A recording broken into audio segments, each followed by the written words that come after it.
नामलोय सब साहुन एसो पंच नमोकारो एसो पंच नमोकारो सबे पाव प्रणासनो मंगलाणंच सबे सिंह परमंगवै मंगलम मंगलाणंच सबे सिंह परमंगवै मंगलम।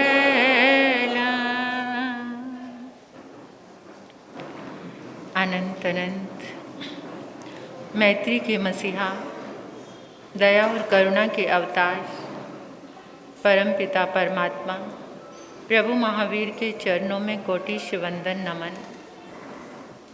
अरिहंत परमात्मा श्रीमंदर स्वामी भगवान के पावन चरणों में कोटिश वंदन नमन। श्री आत्म शमन रतन गुरुवे नमः। आत्म गद्दी को मेरा भाव भरा वंदन नमन। परम दयालु परम कृपालु कर्नाटक गज केसरी आराध्य गुरुदेव के पावन चरणों में कोटिश वंदन नमन। तप का दिव्य वरदान देने वाले मम आराध्य गुरुवरिया श्री प्रवेश कुमारी जी महाराज साहब के पावन चरणों में कोटिश वंदन नमन। 311 उपवास द्वारा विश्व कीर्तिमान स्थापित करने वाले तपाचार्या तप चक्रेश्वरी उप परवर्तनी गुरनी मैया श्री मोहन माला जी महाराज साहब के पावन चरणों में कोटिश वंदन नमन। मेरे जीवन पर अनंत उपकार करने वाले धर्म का दिव्य दान देने वाले आराध्य गुरनी मैया के पावन चरणों में कोटिश वंदन नमन। तप सूर्या महासाध्वी श्री निधि ज्योति जी महाराज साहब के चरणों में कोटिश वंदन नमन। आत्म दरबार में आए परमात्मा के प्यारे प्यारे भक्तों, हृदय के आंगन में आप सभी का स्वागत करती हूँ।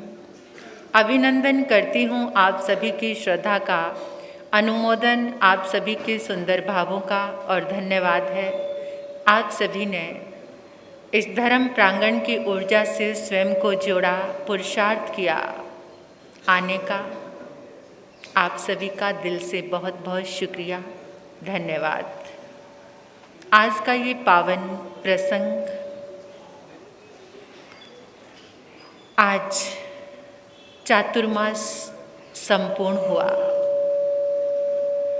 जिस भाव और भक्ति से आप चातुर्मास मनाने गए, चातुर्मासिक प्रवेश कराया और आज वो दिन आ गया कि आनंद के मंगल क्षणों में सुख शांति के साथ अनेकों अनेकों धर्म आराधनाओं के साथ चातुर्मास आज संपूर्ण हुआ।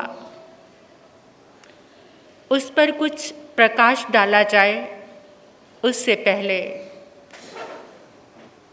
बहुत सारे श्रद्धालु जन कुछ भावों को लिए बैठे हैं गाने के लिए, बोलने के लिए, क्योंकि आज का प्रसंग एक इस चीज़ से और जुड़ गया है कि आज इस देह का जन्म हुआ। देह का जन्म ही वास्तविक रूप में देखा जाए तो जन्म देह का होता है, आत्मा का जन्म तो होता ही नहीं। इस आत्मा ने इस मुक्ता नाम की देह को धारण किया। वास्तविक रूप में जो जन्म है वो तो मुझे लगता है कि जिस दिन मेरी दीक्षा हुई उसी दिन मेरा जन्म हुआ है। हाँ, लेकिन इस देह का जन्म ना होता तो दीक्षा कैसे होती, है ना। तो ये महत्वपूर्ण है। परमात्मा की भक्ति करने के लिए ये मनुष्य की देह सबसे ज़्यादा महत्वपूर्ण है। और कैसे पड़ावों से गुजर कर किसी को साधु जीवन मिलता है, मुझसे पूछना आसान नहीं है। मैं आपको, कुछ लोगों की इच्छा है कि महाराज साहब आप कैसे बने। वैसे तो YouTube पे बहुत वायरल हुई है ये कि जिन शासन में पहली बार ऐसी दीक्षा हुई है कि किसी के मरने का क्रियाक्रम हुआ हो।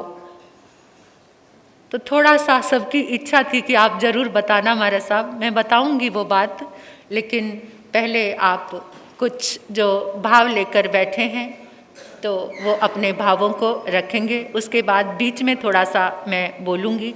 लेकिन मुझे बहुत अत्यधिक रोम रोम से कृतज्ञ और प्रसन्न हूँ कि मैं जैन साध्वी हूँ।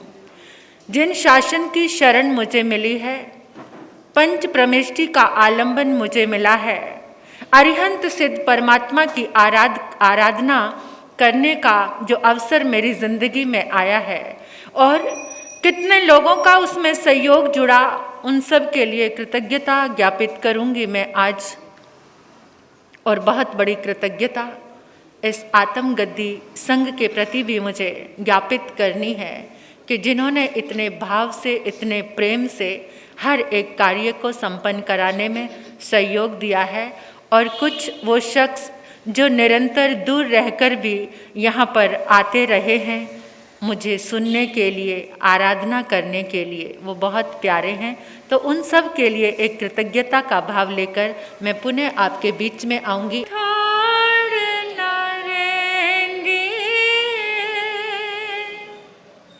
जिन दाता है मिल जावे अनुलोड़ की रेंदी,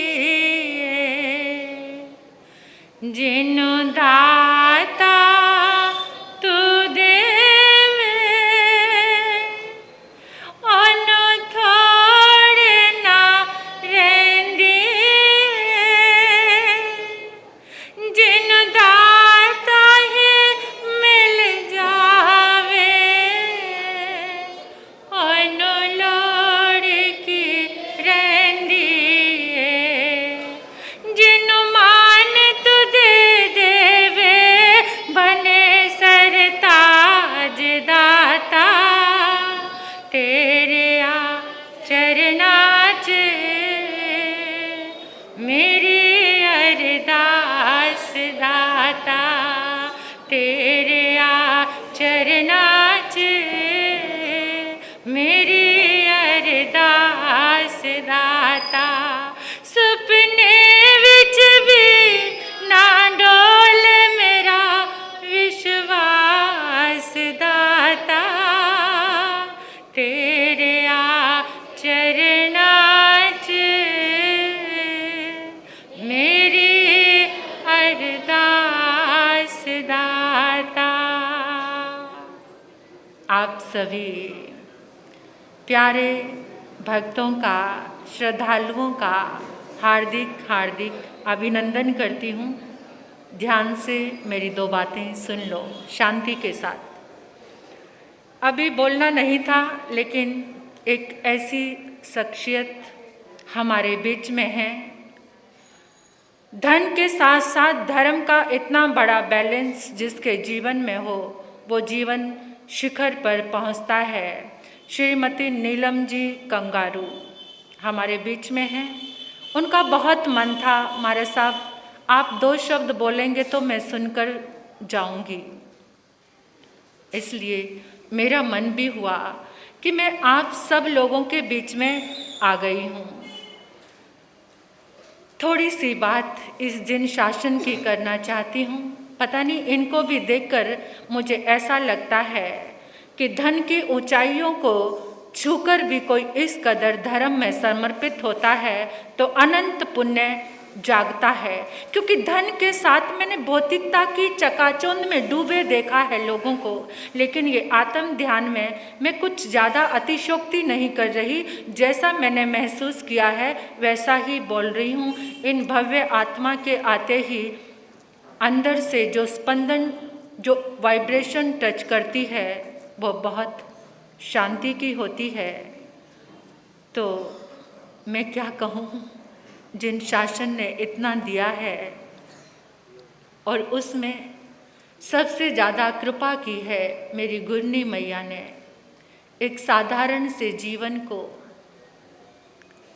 पाट पर बिठाकर श्रृंगार किया।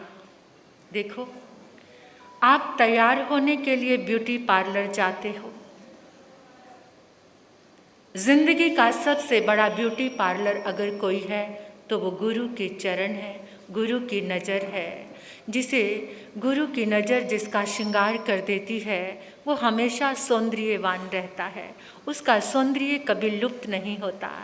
ऐसे ही सजाया संवारा एक साधारण सी बच्ची को मेरी गुरनी मैया ने, इनका सबसे ज़्यादा अनंत अनंत उपकार है मेरे जीवन पर। मेरी लेशा को बदला, मुझे जीवन में इतने सारे संकल्पों के साथ जोड़ा।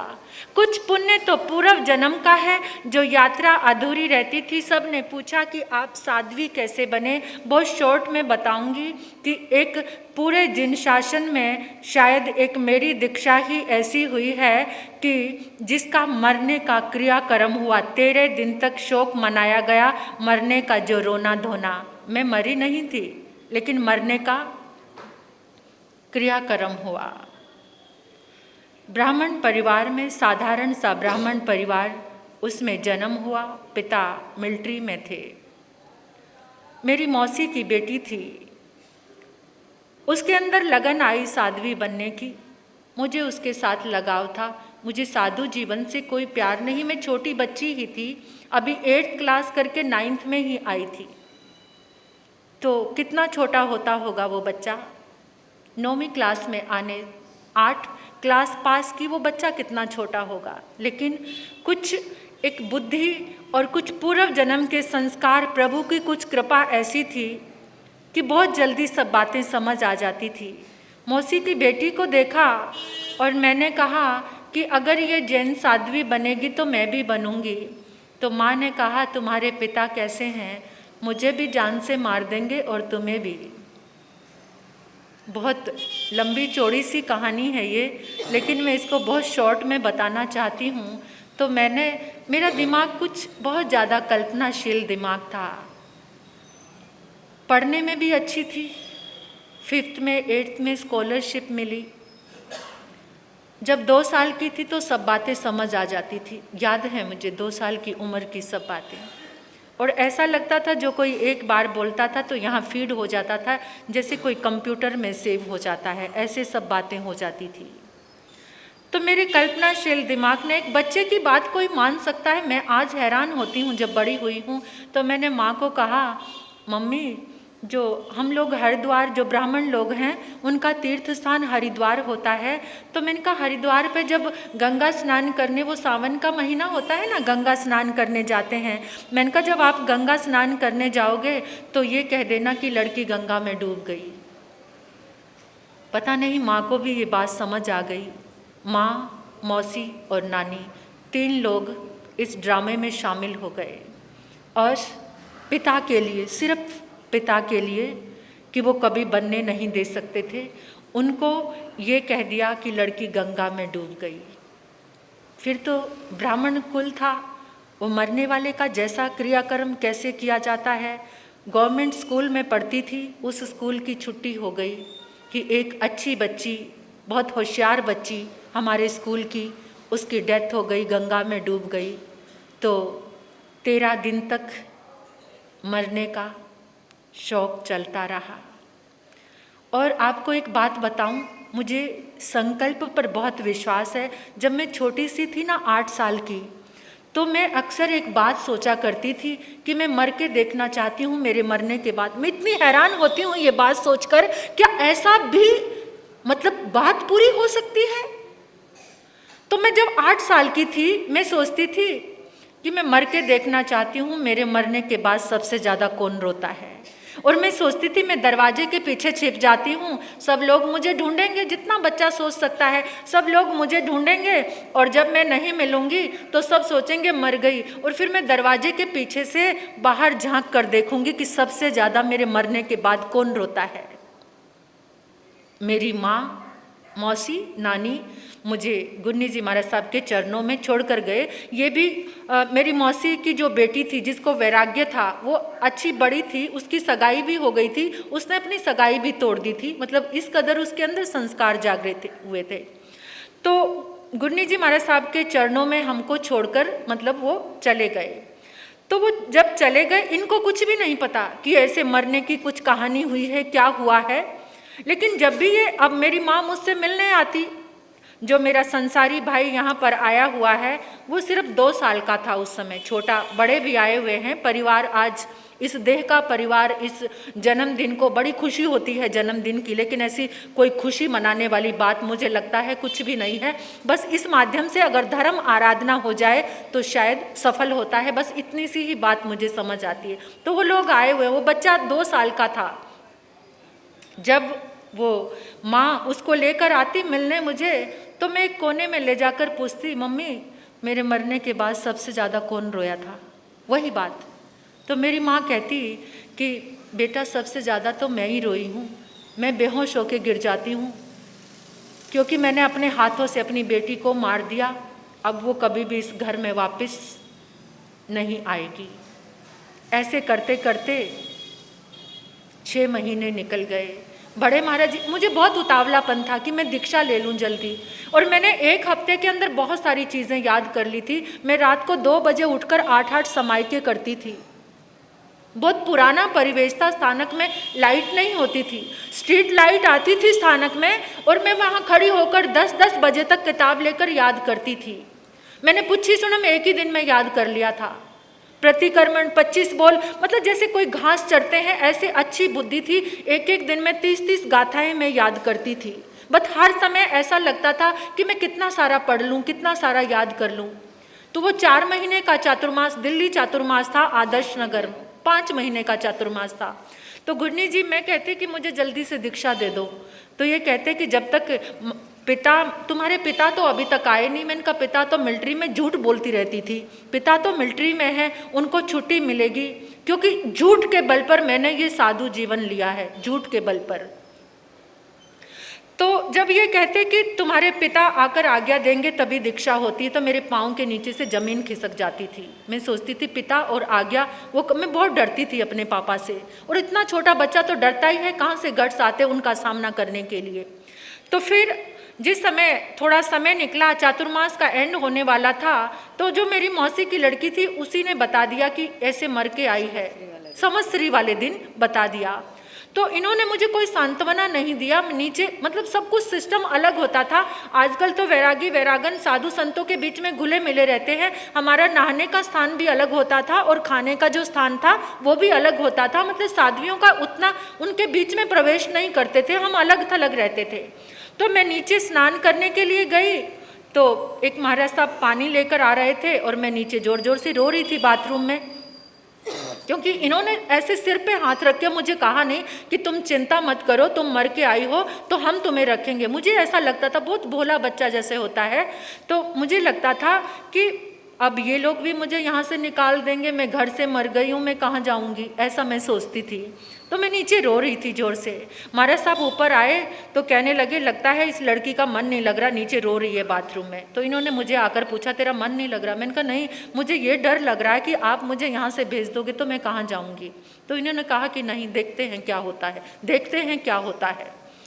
तो सन 86 की बात है, अम्बाला में 17 दीक्षा थी। भंडारी श्री पदमचंद जी महाराज का चदर महोत्सव था। तो गुरनी जी मुझे लेकर, हम लोग यूपी के रास्ते से मेरठ से और हथवाला ऐसे होकर समालखा निकले थे, वो यमुना नदी को उधर से पार करके, यानी यूपी से हरियाणा में एंटर किया, समालखा आए। तो मैं किसी के घर स्नान करने के लिए गई और वहाँ से जब लौट रही थी, ऐसे बाल खुले थे, एकदम लंबे लंबे बाल थे, और जैसे मैं लौट रही थी सामने से पड़ोसी बाइक पे आ रहा था। उसने मुझे देखा, पहचान लिया। उसने मुझे पहचाना तो वो कहता ए मुन्नी मुन्नी मुन्नी बात सुन। तो मेरे को तो एकदम लगा कि अब तो मैं गई काम से, एक बार मैं वापस अगर घर पहुंच गई तो जिंदगी में दीक्षा नहीं ले पाऊंगी। तो मैं फटाफट ऊपर चढ़ी और मैंने महाराज साहब का इतना परिचय नहीं था समालखा क्षेत्र से, पहले दिन ही आए थे, क्योंकि पंजाब की शादी में हरियाणा में इतना ज़्यादा विचरण नहीं हुआ। तो वो व्यक्ति जितनी देर उसको बाइक मोड़ने में और खड़ी करने में लगी, मैं तो ऊपर चढ़ के आ गई। मैंने कहा गुरना मुझे बचा लो, मुझे किसी पड़ोसी ने देख दिया, क्योंकि मैंने इनको सब कहानी फिर बता दी थी। तो एकदम वो आया, तो मैं कितनी भोली सी बच्ची, और मैं मुँह पट्टी लगा के बैठ गई। मैंने कहा मुँह पट्टी लगा के बैठूंगी, वो मुझे पहचानेगा नहीं। तो वो आया, हमारे पड़ोसी की बेटी गंगा में डूब गई थी, वो यहाँ आई है। मैंने कहा गुन्नी जी मिलती है, मुझे बचा लो। तो उस समय जैसे वो आया तो इन्होंने कहा कि लड़की अगर आपको यहाँ नज़र आती है तो आप देख लो। दूसरे महाराज साहब थे, मुझे कहते वो मुँह पट्टी में तुझे पहचान लेगा, तू स्थानक छोड़ दे। पीछे सीढ़ियाँ थी, समालका का स्थानक ऐसा है, एक आगे रोड पे सीढ़ियाँ निकलती हैं, एक पीछे गली में सीढ़ियाँ निकलती हैं। तो मैं पीछे की सीढ़ियों से जाके नीचे बाथरूम में छिप गई। मेरा दिमाग कंप्यूटर की तरह चल रहा था। मैंने कहा वो सारा स्थानक ढूंढेगा, फिर वो बाथरूम भी ढूंढेगा, और मैं पकड़ी जाऊँगी, और पकड़ी जाऊँगी तो मुझे पकड़ के ले जाएगा। तो मैं बाहर गली में निकल गई, कोई अजैन का घर था, वहाँ जाकर बैठ गई। वहाँ जाकर मैं बैठी, और मैंने दिन भर उन लोगों से क्या बात की मुझे नहीं पता। दोपहर के टाइम से लेकर रात के 11 बज गए। उसने तो कहा कि हमारे पड़ोसियों की लड़की गंगा में डूब गई थी, वो यहाँ आई है। और जब उसने स्थानक ढूंढा, मैं वहाँ नहीं मिली, तो उसने पूरा बाजार इकट्ठा कर लिया, पूरा बाजार इकट्ठा कर लिया। सेठ जी महाराज साहब के पास एक संत हैं सुशील मुनि जी। सुशील मुनि जी उस समय उनको वैराग लगा हुआ था, वो स्थानक में ही रहते थे। तो गुन्नी जी ने जब प्रधान सेक्रेटरी आए, बड़े शॉर्ट में मैं आपको बता रही हूँ, तो उनको कहा कि लड़की की माँ की, नानी की और मौसी की आज्ञा है, हमें कहानी नहीं पता थी कि लड़की मर गई, अब संघ का फर्ज है बात को संभालो। करते करते रात के बहुत टाइम हो गया, और वो किसी तरह से उस व्यक्ति को भेजा। रात के 11 बजे, अब इनको ये पता नहीं लड़की कहाँ पर है। मैं रात के 11 बजे आई, 11 बजे आई तो इन्होंने कहा ऊपर स्थानक में नहीं चढ़ना, सेवक के साथ अभी दिल्ली चली जाओ। तो मैं दिल्ली पहुंची रात के 3:30 बजे, बड़े महाराज जी मोहन माला जी महाराज साहब के पास। वो मुझे देखकर हैरान हो गए, कहते क्या बात है। मैंने कहा ऐसे ऐसे किसी पड़ोसी ने देख लिया। कहते अभी अपने पापा को बैठकर लेटर लिख दे कि मेरी मौसी नानी यहाँ मुझे छोड़कर गए हैं। मेरे अंदर कितनी समझ थी, मतलब एक मैं वैरागी बन गई थी, लेकिन भगवान तो नहीं बनी थी। माँ के साथ तो मुझे प्रेम था। जब उन्होंने कहा कि अपने पापा को लेटर लिख, तो मेरे मन में आया मेरे पापा आते मेरी माँ को जान से मार देंगे और मुझे यहाँ से ले जाएंगे। मैंने लेटर नहीं लिखा, लेकिन उनको जवाब भी नहीं दिया। अब वो व्यक्ति अगले दिन तो इतने सारे लोगों को, मेरी मौसी नानी सब वो भी आ गए, उनको लेकर आ गया, क्योंकि जाते उसने घर बताया कि तुम्हारी लड़की मिल गई है, मुँह पट्टियों के साथ है और वहाँ पर समालखा में है। तो वो जब मौसी नानी आई, मेरी माँ तो हाथ जोड़ कर कहने लगी महाराज जी बड़ी कुर्बानी करके मैंने अपनी बेटी को दिया था, आप इस रास्ते से क्यों ले आए। अब जो होने को मंजूर था वो तो हो ही चुका था। महाराज साहब ने वहाँ से विहार किया। वो आदमी तो 10 लोगों को, 5 लोगों को साथ में लेकर बाइक पे ऐसे आने लगा और परेशान करने लगा, ये लड़की है आपके पास है, कोई कुछ लेके आ रहा है लड़की के लिए कोई। और मैं दिल्ली में पहुँच गई। अब इनको जो अम्बाला की ओर विहार करना था, उधर से हमारे स्थानापति थे सुभाषवती जी महाराज साहब, वो गिर गए, उनके कुल्ले की हड्डी टूट गई। उनके कुल्ले की हड्डी टूटी तो वापस इनको अम्बाला की जगह वापस दिल्ली ये लोग आने लगे। जब ये आए तो गुन्नी मैया मोहन माला जी महाराज साहब ने कहा, शांता, इनको शांता कहते थे, पहला नाम शांता था, तूने इस लड़की को ऐसे ही रखा हुआ, ये तो कच्ची कच्ची लगती है मुझे, इसने अपने पापा को पत्र नहीं लिखा। तो मैंने इनको सब बात, उनको नहीं बोल सकती थी मैं, और इनको मैंने सब बात बताई। गुन्ना, अगर मेरे पापा इस लेटर को ऐसे पढ़ेंगे, मुझे यहाँ से खींच ले जाएंगे, मेरी माँ को इतने विश्वासघात के लिए जान से मार देंगे। मैंने कहा इसलिए मैंने लेटर नहीं लिखा। तो उधर से माँ को बुलाया और कहा इसके पापा को तार देकर जैसे मर्जी बुलाकर हमारे पास लेकर आओ। आप विश्वास नहीं करेंगे, मैं सिर्फ 8 महीने वैरागी अवस्था में रही हूँ, और उस 8 महीने में मुझे नहीं पता चलता था कि सिर में कंघी कैसे करते, क्या मैं खा रही हूँ। मैं महासती पार्वती जी महाराज साहब की माला करती रहती थी, और माला करके क्या बोलती थी, मेरे पापा मान जाएं, मुझे यहाँ छोड़ जाए, मेरे पापा मान जाएं। जैसे बिल्कुल यही पाठ हर समय कोई भी जाप करती, पापा मान जाएं, मुझे यहाँ पर छोड़ जाए। पापा को तार डाला, वो आ गए। अब बड़े महाराज जी सबने कहा कि हम कुछ भी झूठ नहीं बोलेंगे, जो कुछ कहना है। राणा प्रताप बाग का स्थानक, वहाँ आगे स्थानक, पीछे सिलाई स्कूल था। तो सिलाई स्कूल में जब मेरे पापा आए तो मुझे उनके पास भेज दिया। तो वो सारी कहानी मुझे पूछने लगे। कि कैसे मरी थी, मैंने सारी डेट बता दी, ऐसे मेरा पाँव फिसल गया था, उसके बाद मुझे नहीं पता, कहते यहाँ तक कैसे पहुँची। मैंने कहा जब मुझे होश आया ना, एक बहुत बूढ़ी सी औरत, में कहानी पे कहानी घड़ती चली गई। मैंने कहा जब मुझे होश आया ना, एक बूढ़ी सी औरत को मैंने अपने पास पाया, वो जैन थी, इन गुरुजी के पास आती थी, और उसने मेरा पता बहुत पूछा कि अपना एड्रेस बता बेटा, तू ऐसे किनारे पर पड़ी मिली, तेरा इलाज कराया, तेरे अंदर बहुत पानी भर गया था, और ऐसे इस तरह से वो गुरुजी के पास आती थी। तो मैंने कहा माता जी मैं तो घर के लिए मर चुकी हूँ, मुझे गुरुजी के पास ही छोड़ दो। तो वो कहने लगे कि वो बूढ़ी माता का मुझे पता बता दो, मुझे उनसे मिलना है। अब तो मैं क्या करती, लेकिन मुझे हाजिर जवाब, ये धर्म की शक्ति थी। मैंने कहा जिस दिन से वो मुझे यहाँ छोड़ के गई है, उस दिन के बाद यहाँ कभी आई नहीं, मुझे पता ही नहीं वो कहाँ पर है। अब वो कहने लगे मुझे घर चलो। मैंने बहुत सारी दलीलें, क्या क्या बातें की, मुझे कुछ याद नहीं, बस इतनी सी बात याद है कि आपका जो ब्राह्मण परिवार है, लोग कहेंगे 6 महीने लड़की कहाँ पर रही, और भी बहुत सारी मुश्किलें आ जाएंगी आपके परिवार के लिए। कैसे ना कैसे करके, मुझे विश्वास नहीं था, वो रोते रहे, और मुझे नहीं लगता था वो रोएंगे, मुझे लगता था मुझे घसीट के ले जाएंगे। धर्म में इतनी ताकत है, वो मुझे छोड़कर जाने के लिए तैयार हो गए। एक ब्लाइंड पेपर पे मैंने उनके साइन कराए, और साइन कराने के बाद मैंने ही वहाँ लिख दिया अगर मेरी बेटी जैन साध्वी बनना चाहती है तो मेरी तरफ से आज्ञा है।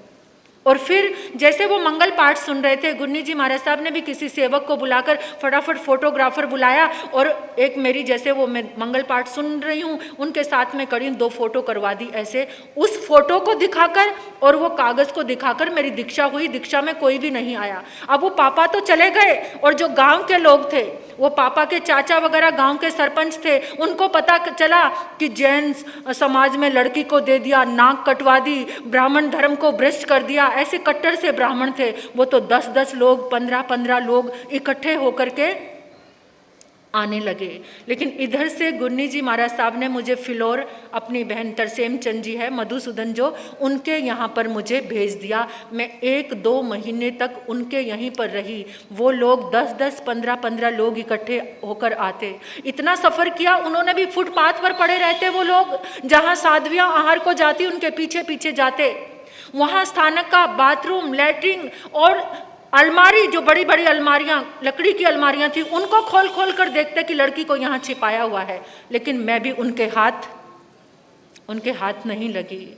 और जब मेरी दीक्षा में कोई पोस्टर कार्ड कुछ भी नहीं बना, दिल्ली श्री संघ सदर बाजार, कोई दीक्षा देने को तैयार नहीं होता जब तक माता पिता की आज्ञा ना हो।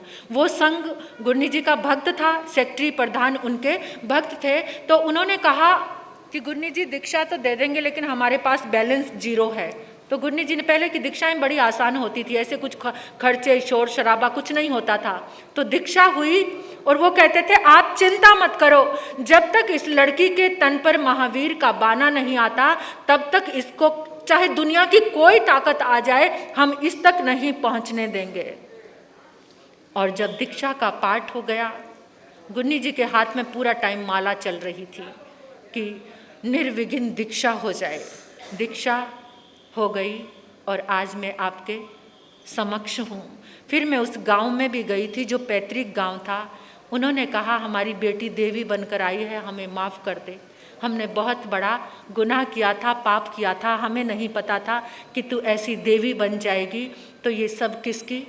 गुन्नी मैया का, इस जिन शासन का मुझे इतनी बड़ी शरण मिली। मेरे दीक्षा के 36 साल कैसे बीत गए मुझे नहीं पता। और मेरा एक ही आलंबन है, तीर्थंकर साधना, तीर्थंकर भक्ति। और मेरा मन रहता, जो इतना सब इन्होंने कहा ना, मैं इतना सब नहीं है मेरे पास, बस ये भगवान की, तीर्थंकर देवों की, गुरुदेवों की आराधना कृपा है कि जो थोड़ा बहुत मैं कुछ कर पाती हूँ। अभी तो इस आत्मा पर इतने कर्मों के पुंज लगे हैं, लेकिन मैं हर्षित बहुत हूँ, रोम रोम से प्रसन्न हूँ, कृतज्ञ हूँ इस जिन शासन ने मेरी लिशा बदली है।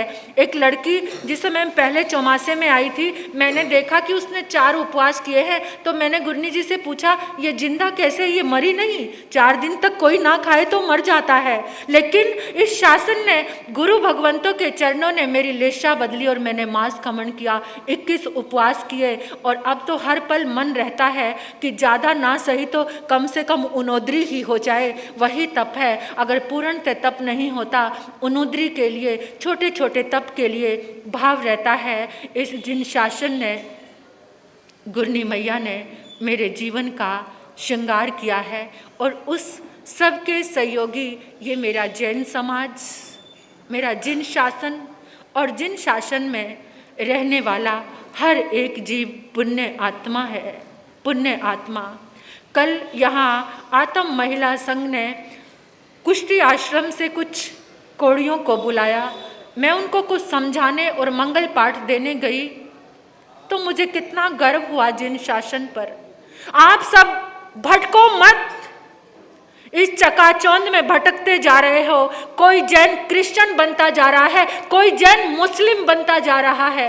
अरिहंत भगवान की शरण को छोड़कर अगर ऐसा पाप जीवन में मत आने देना कि जो, मैं ये नहीं कहती कि क्रिश्चियन में अरिहंत नहीं है, अरिहंत है, अरिहंत हर जगह है, हर धर्म में है, लेकिन जो आपको मिला है वो अनंत पुण्य उदय से आपको मिला है। उसके लिए आप समर्पित होकर अपने भाग्य की प्रशंसा करो। ये आत्म गद्दी और आत्म प्रांगण, एक बात बताऊं यहाँ के चमत्कार की।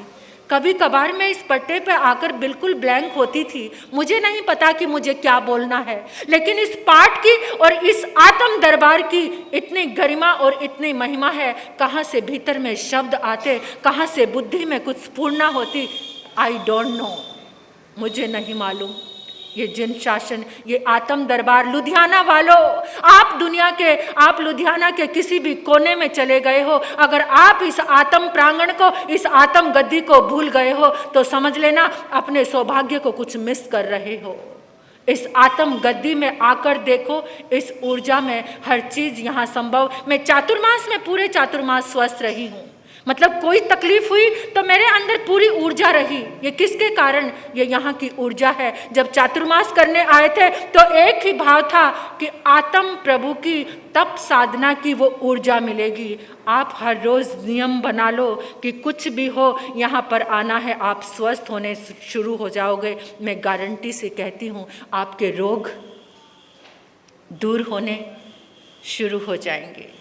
इतनी सब जगह से आप लोग आए हैं, नूरावाला रोड से मेरे भाई अवनीश जी, प्रधान श्री अशोक जी, जिन्होंने गुरनी मैया के दीक्षा में बड़ा सहयोग किया है। उस समय वो युवक थे, गुरनी मैया की दीक्षा हुई मलेरकोटला, तो उन्होंने भी बड़ा बढ़ चढ़ कर कार्य किया था।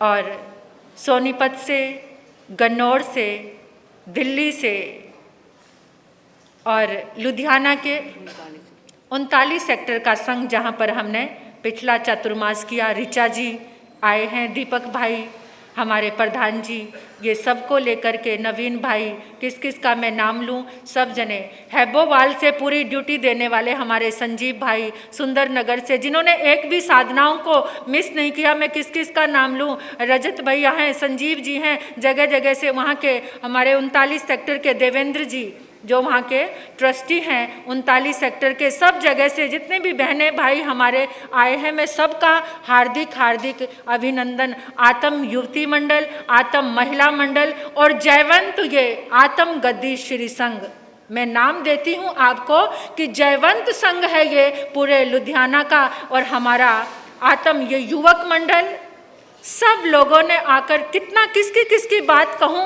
सबने आपने इतना प्रेम दिया है। शायद उस प्यार के मैं काबिल हूँ या नहीं, लेकिन गुरु की नज़र काबिल बना देती है।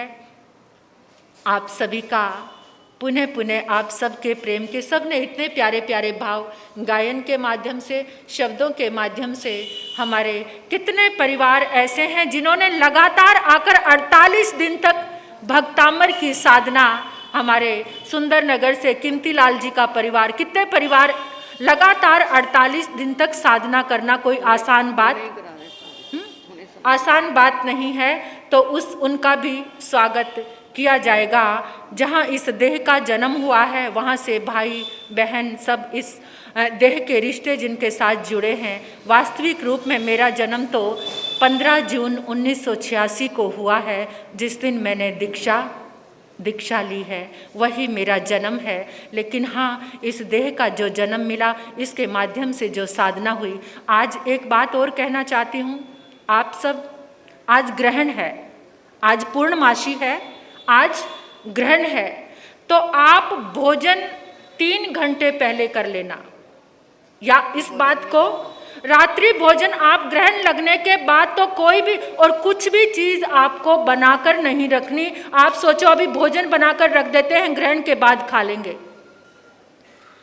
28 दिन की जो एक आज का जो ग्रहण है, चंद्र ग्रहण क्या है, जो चंद्रमा 28 दिन में कलाएं पूरी करता है, वो आज इसके 1-1.5-2 घंटे के अंदर ही पूरी कर लेगा।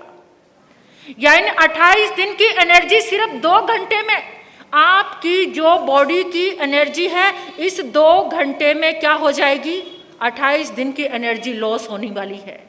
लेकिन अगर आप धर्म कर रहे हैं तो 28 दिन की एनर्जी आपकी सेव हो जाएगी, क्योंकि चंद्रमा पर 28 दिन की सारे दिन की वो कलाएं, पहले इतना सा चंद्रमा कैसा होता है, पहले थोड़ा सा, फिर इतना बड़ा, ऐसे ग्रहण लगेगा। 28 दिन के जिस प्रोसीजर से चंद्रमा गुजरता है 28 दिन में, आज 2 घंटे में 5:19 पर ग्रहण शुरू हो जाएगा। हमारे नॉर्थ में 6:22 पर पूरा हो जाएगा। तो आपको कोई भी भोजन, अगर आपने भोजन बनाकर रख दिया तो वो सड़ जाएगा। अगर आपने वो भोजन पेट में रखा है तो आपके पेट में भी वो भोजन सड़ना शुरू हो जाएगा। भोजन पेट को खाली रखना है आपने। चंद्रमा के उस चंद्र ग्रहण में आपने बैठकर ज़्यादा से ज़्यादा कम से कम 2 सामायिक ले लेना, क्योंकि पूर्णमासी की एक लॉजिक है, पूर्णमासी का एक विज्ञान है कि आप जिस चीज को करोगे वो आपकी बढ़नी शुरू हो जाएगी।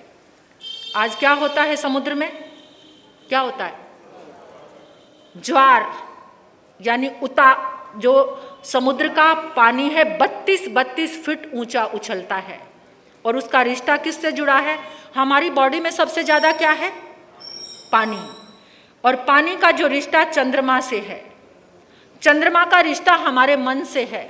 तो हमारे मन की जो उछाले हैं वो किससे संयमित होंगी, धर्म से, आराधना से। तो आप सभी 5:19 पे यानी 5 बजे फ्री होकर आप सामायिक की आराधना कर लेना। ध्यान में सभी जन जिनको अपने जीवन में कुछ अच्छा अचीव करना है, कुछ आपको अच्छा प्राप्त करना है, तो आज आप 2 सामायिकें जरूर कर लेना। जिस चीज़ को बढ़ाना है बस वही। और कहते हैं कि जब ग्रहण होता है, जिस चीज़ में तुम आते हो वो चीज़ तुम्हारी सिद्ध हो जाती है। तो सबसे अच्छी चीज़ को सिद्ध करना है, अपनी साधना को, अपनी धर्म आराधना को। मैं बहुत बड़ा, सबसे बड़ा शुक्रिया अदा करती हूँ मेरी गुरु बहनें, मेरी छोटी साध्वियाँ जो हर पल मुझे इतना प्रेम देती हैं, इतना। मेरे जो निधि ज्योति जी महाराज साहब, ये मुझसे बड़े हैं लेकिन ये भी मुझे सम्मान देते हैं। मेरा अंतर हृदय गदगद हो जाता है, मेरी आंखों में आंसू आ जाते हैं कि इतने बड़े होकर वो अपनी छोटी साध्वियों से प्रेम करते हैं। और मेरे उषा जी महाराज साहब कितने सरल हैं, जो औषधि भी तप की लेते हैं। मैं इनके जीवन से बहुत प्रभावित हूँ। तप की औषधि लेते हैं ये, जब ये बीमार होते हैं तो इन्होंने बताया मैं आइंबिल कर लेती हूँ, उपवास कर लेती हूँ। ऐसे पुराने महासतियों का जीवन जिनके अंदर झलकता है, ऐसे पूज्य श्री उषा जी महाराज साहब मुझे आशीर्वाद देने आए हैं। और एक और बात, हमारे जितेंद्र जी आए हैं, रश्म वाले आए नहीं, उन्होंने बहुत बड़ा लाभ लिया है समय समय पर आकर।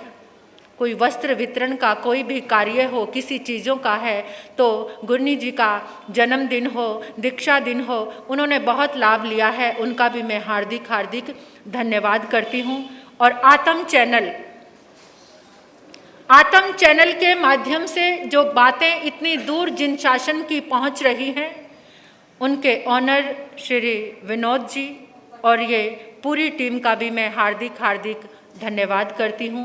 आत्म चैनल के सभी स्टाफ का, सभी का, जिन्होंने समय समय पर आकर गुरु भगवंतों की वाणी को दूर दूर तक पहुँचाया है, विदेशों में भी पहुँचाया है।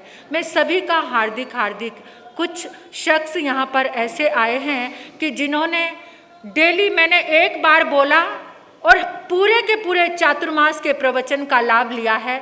आयुष जैन जो कहते हैं कि कभी भी नहीं आया, लेकिन हमारे साहब आपकी वाणी ने खींचा और एक दिन भी मिस नहीं किया। हमारे आशु भाई और बहुत सारे लोग हैं जिनका मैं नाम मुझे नहीं आता, उन चेहरों को पहचानती हूँ। कितने हमारे जो बहनें सामने बैठी हैं, उनके मन में यही भाव था कि आज कुछ भी हमें मिस नहीं करना। तो आप सभी के प्रेम से आज चातुर्मास पूर्ण हुआ। हमारे देवेंद्र भाई, हेमंत भाई हर रोज आकर 2 सामायिक कर लेते थे। युवक मंडल ने, लव ने, अरविंद ने, सब ने, नमिन ने, और मेरे इस जन्मदिन के 3 दिन के कार्यक्रम को कहने वाले कि हमारे साथ जाप कराओ, हमारे जवाहरलाल जैन परिवार जो 3 दिन से ही बराबर प्रभावना कर रहे हैं, लकी कूपन करा रहे हैं, जाप की आराधना कर रहे हैं। मैं सबका, अगर मैं किसी का नाम लेना भूल जाऊं, क्योंकि मेरे को इतनी सूचनाओं में परफेक्ट नहीं हूँ, मैं बस दिल से आपका सभी का आभार कृतज्ञता सभी के लिए अंतर दिल से।